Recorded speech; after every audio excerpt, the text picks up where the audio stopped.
नमस्कार। मैं अधिवक्ता शरद मिश्रा सिंधु जब छात्र जीवन में था, सन 90 की बात है, कश्मीर में हिंदू संस्कृति के लोगों को मारा जा रहा था और वहाँ से हिंदू पलायन कर रहे थे। तब मन में एक आक्रोश उपजा और उसी समय अयोध्या में निरीह निर्दोष धर्मभीरु कार्यसेवकों पर बहुत ही क्रूरतम गोलीकांड हुआ सन 90 में अयोध्या जी में। वो भी आक्रोश मन में आया। तब उस आक्रोश के वशीभूत होकर के, उस समय मेरी उम्र लगभग 20-21 वर्ष रही होगी, और उस आक्रोश के वशीभूत होकर के मैंने ये जयनाथ कृति मुझे मावाड़ी ने दिया। संभवतः मेरे जीवन की, जब मैं इसे पढ़ता हूँ तो मुझे लगता है कि ये सर्वश्रेष्ठ कृतियों में एक है। मैं उसी का कुछ अंश आपके समक्ष प्रस्तुत कर रहा हूँ, अपनी जयनाथ कृति का। इसका लोकार्पण तत्कालीन मुख्यमंत्री सन 96 में मुख्यमंत्री जी थे दिल्ली के आदरणीय श्री साहब सिंह वर्मा जी, उन्होंने किया था। राष्ट्र धर्म के सह संपादक आदरणीय श्री पर्यटक जी, श्री राम नारायण त्रिपाठी पर्यटक जी ने, क्योंकि मैं राष्ट्रीय कार्यकारिणी का सदस्य भी था अखिल भारतीय नवोदित साहित्यकार परिषद का, तो उसका लोकार्पण दिल्ली में तुलसी जन्म शती समारोह के अवसर पर आदरणीय पर्यटक जी ने दिल्ली में साहब सिंह वर्मा जी से करवाया था, जो कि राष्ट्र धर्म में 96 में सन 1996 में संभवतः अक्टूबर अंक में प्रकाशित हुआ था। उसी जयनाथ कृति का मैं एक अंश पढ़ने का प्रयास कर रहा हूँ कि नटपट हुआ रेत पर कैसे है नत, हिम किरीट से सिंधु पूछता भारत, प्रश्नोत्तर है मातृभूमि को अर्पित, जय नादों से करे विश्व को झंकृत। मेरे उस समय के युवा जो किशोर मन था मेरा शरद मिश्र सिंधु का, उसका आक्रोश इसमें देखिए कि नमन गिरा को गणपति को कर ले मन, पूज्य शब्द निज वाणी में भर ले मन, मातृभूमि के दृक्षल का शोणित है, ज्वार सिंधु का भी कुछ उद्वेलित है, मंदराचल मत रहा हृदय को मेरे, सर्वसूत्र है असुर असुर सपेरे, रत्न आखिरी राहु केतु ने पाया, नहीं मोहिनी बनकर कोई आया, कोट सूर्य पिंडों को तम घेरे है, सुप्त पिकी निश में उलूक टेरे है, अपना वैभव तारे त्याग चुके हैं, आसदीप अंबर से भाग चुके हैं, बैठी है होकर हताश उल्काएं, मंदाकिनिया भीर बनी भय खाएं, तो राहु पड़ रहा धूमकेतु पर भारी, सत्य पराजित हुआ जय छलकारी, तो काली बहुत हुई है नभ की राका, खींच रहा कोई क्या छल का खाका, गहन अंधतम का भयकारी पल है, किरणों से तमिश्र का जारी छल है,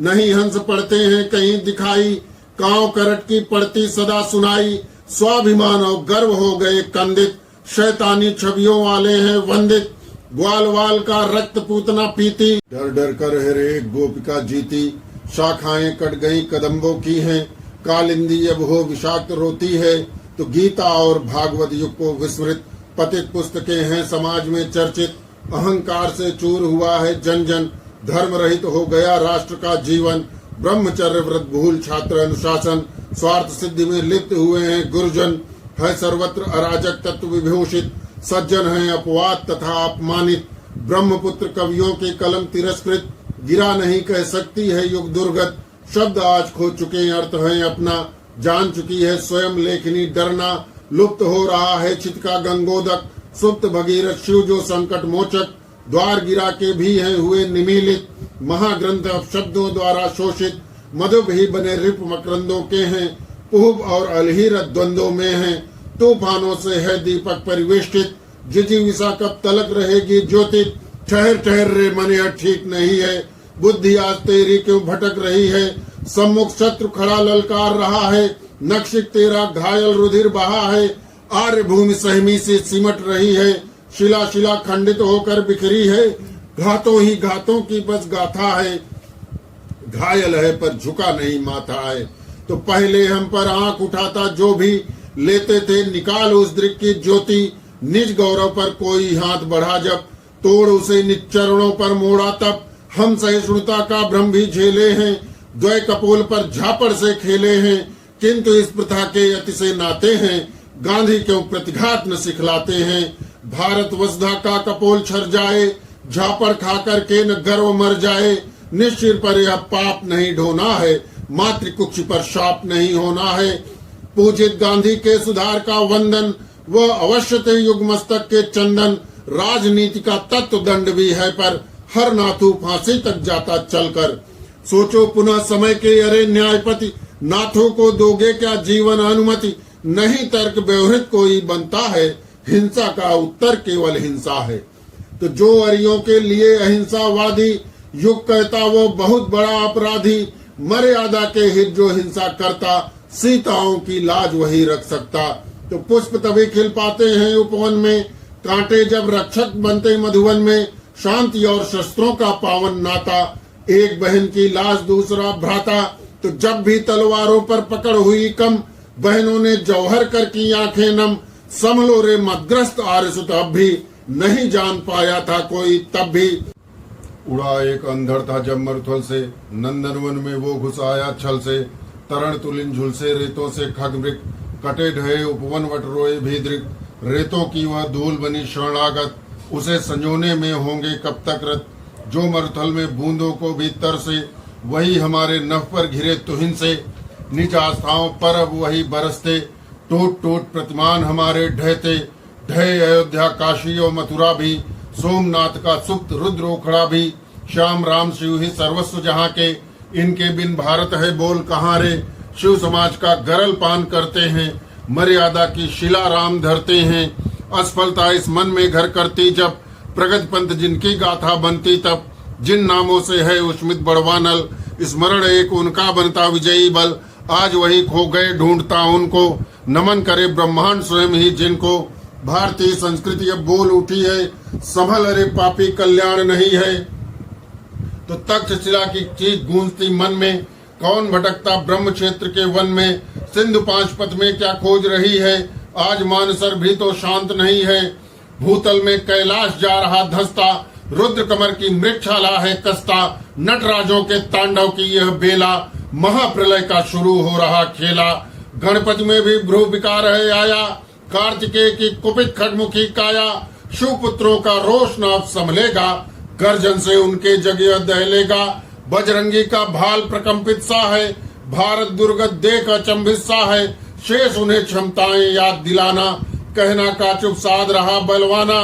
तो साहस जिसमें सूर्य निकल जाने का, गिर सुमेर को तृण ले आने का। उन्हीं पवन सुत की अवरोधित गति रे, मारी गई लंकिनी की फिर। तो नील और नल उछल उछल जाते हैं, वृद्ध भुजाएं अपनी यजमाते हैं। जामवंत निज पंजे भींच रहा है, अंगद का दल रह रह खींच रहा है। तो मस्तक पर कपटीक मातृभू की रज, उठी अग्निधर्मा लेखनिया भयतज। योगेश्वर का चक्र सुदर्शन जागा, हल्लर हल्ले बढ़ा सोच सब त्यागा। गायत्री का तेज पुकार रहा है, भूर्भुआ का स्वर ललकार रहा है। ओंकार का ध्यान सुषुम्ना कर ले, चिंतन में उस महारुद्र को भर ले। पक्ष पोषिता बनो सत्य की काली, मिथ्या को कर भेंट लहू की लाली। कर कपाल में हरिका रुधिर एकत्रित, महाकाल का रूप करो मां चित्रित। चुनौतियों के प्रकट शिव धनुष दिखते, किंतु लक्ष्मण कहीं नहीं है मिलते। राष्ट्र मंच से जनक पुकार रहा है, भारत तेरा गौरव राम कहाँ है। यदि न लक्ष्मण सभा मध्य बोलेंगे, राम कभी शिव धनुष नहीं तोड़ेंगे। उठो उठो सौमित्री नहीं सकुचाओ, अपना गौरव गान पुनः दोहराओ। ये जयनाथ जो मैं अपनी कृतियों में से सर्वश्रेष्ठ कृति मानता हूँ, सर्वश्रेष्ठ कृतियों में से अपनी एक कृति मानता हूँ जयनाथ को। इसे सन 90 में इसका सृजन हुआ, सन 96 में ये प्रकाशित हुई। इसका एक अंश मैंने प्रस्तुत किया है आप सबके समक्ष। इसमें भारतीय मनीषा, भारतीय वैभव और भारतीय गौरव को पुनर्स्थापना की संकल्पना मेरे मन में रही है। उसी भावभूमि के साथ मैंने इसका सृजन किया था। आज मैंने आप सबके समक्ष प्रस्तुत किया। इसे शरद मिश्र सिंधु उर्फ सत्यानंद शरद सिंधु के नाम से उस समय 90 में लिखा और सन 96 में प्रकाशित कराया था। इस कृति को या इसका वाचन करके, इसे सुन करके यदि भारतीय मनीषा को न समझने वाले लोग अगर उसको फिर से समझने का प्रयास करेंगे तो मुझे लगता है कि ये मेरे कृत्य की सार्थकता होगी। आप सबने इसको सुना, इसके एक अंश को, छोटे से अंश को, इसलिए आप सबका बहुत बहुत आभार और धन्यवाद।